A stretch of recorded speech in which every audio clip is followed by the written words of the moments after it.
Hi there, everybody. So here we go, another pour, and I'm gonna do a few cups here full of paint, and I'm pouring over what actually was a really nice dried pour, but I paint on my pours, and there was some sections to it that even though I paint away a lot of areas in my dried pours, it was just I just couldn't see doing much with it. So as pretty as it was very agate looking, which I tend to do a lot of, and quite frankly, that's what this ends up looking like. But yeah, I just couldn't see what I might want to do with it. I had many ideas, but the composition was just not working. So I'm biting the bullet and covering up that painting and starting with this new one. Similar colors, but in the end, there's a little more of the lighter browns that I'm adding in. This here right now, um, basically the colors are your earth tone colors, your black, your few different colors of browns. There's bronze in there. There's gold. There's white. Um, yeah, that's pretty much it. But there's different tones of different colors. So um, just experimenting, and I always just wing it and have sort of an idea in mind. I do like to paint wildlife type scenes and things like that, so I'm always keeping that in mind. And yeah, I just kind of um, see what happens with the pour, and then I stretch it out, and if I don't like it, I add something else, which is what I do. So I'm just going to let you watch and get to the end and see where I've left it for the drying. If I do paint on this one, actually I really like it the way it is, but I will probably remove some of it and put in a little bit more negative space. So if I do anything else, I will add it to the video, and if not, there's the odd time that I like a pour so much on its own that I really don't want to I don't want to paint anything onto it. And I know a lot of people, a lot of customers like to buy just a pour in its on its own, um, instead of having them embellished with some sort of um, focal point or subject matter. So you never know. I like to have a few options for people on my website, and if they want a pour without anything on it, so there's a few things like that for them to choose from. So um, I'll just let you watch and see where this ends up in the end. Enjoy the video.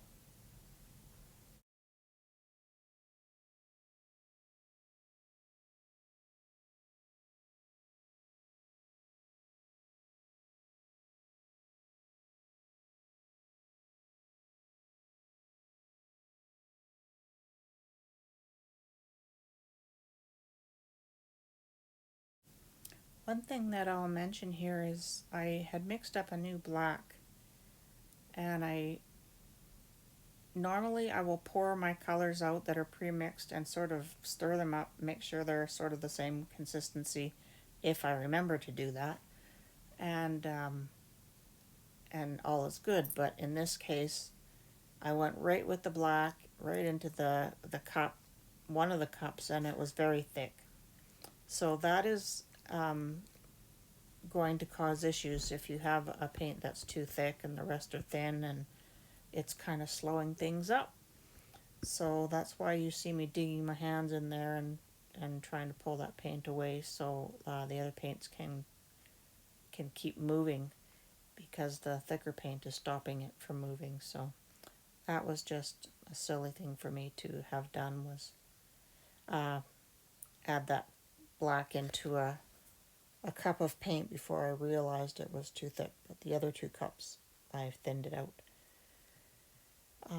There's always something you forget to do, or Yeah, see, it's not rolling past that black, so I'm just trying to push it on over, knowing that it's going to come off the edge anyway, so I don't care that I'm making a mess.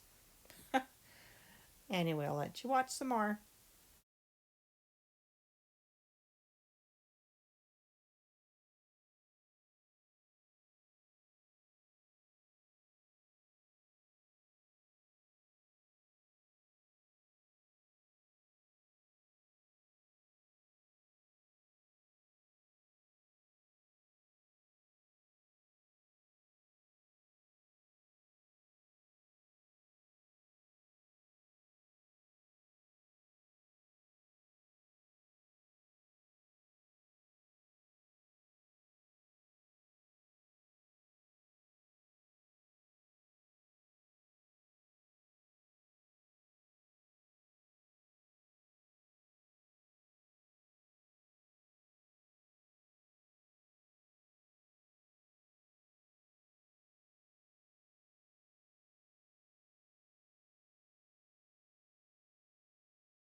A lot of this painting right now is really nice. I really like the agate look that I have.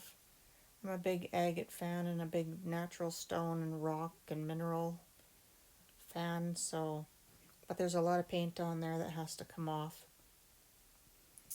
And unfortunately, I got it sort of split down the center a little too much and the oddball shapes going on, so that is not going to work for some of the things that I had intended to do. Um, so that's just why I keep working at it, and I've become not afraid to um, dump on more paint and keep going until I get to a point where there's something where I'm happy to let it dry. If I'm not happy to let it dry, and um, I'd rather just keep going until I am. Yeah, some of that agate look is really nice there, but the colors are a little dull. Again, for what I was thinking of down the road, um,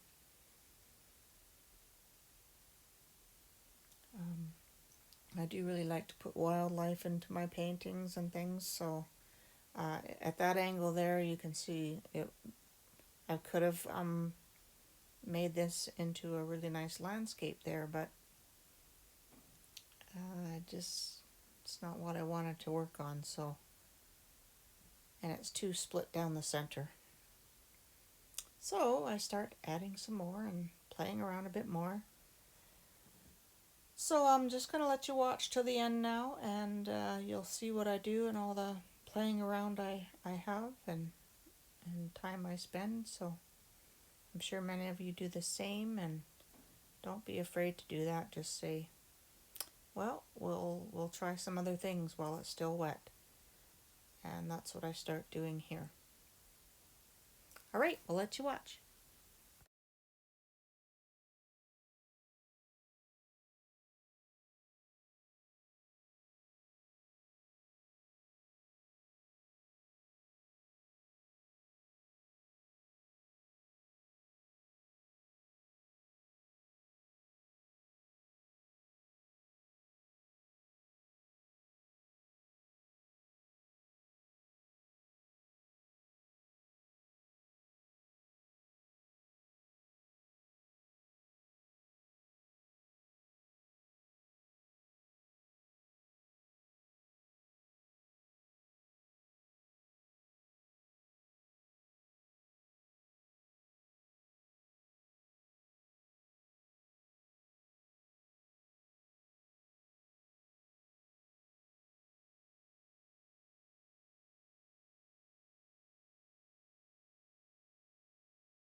Okay, so I'm liking the color better now, and I've decided I'm just going to let it dry at this stage.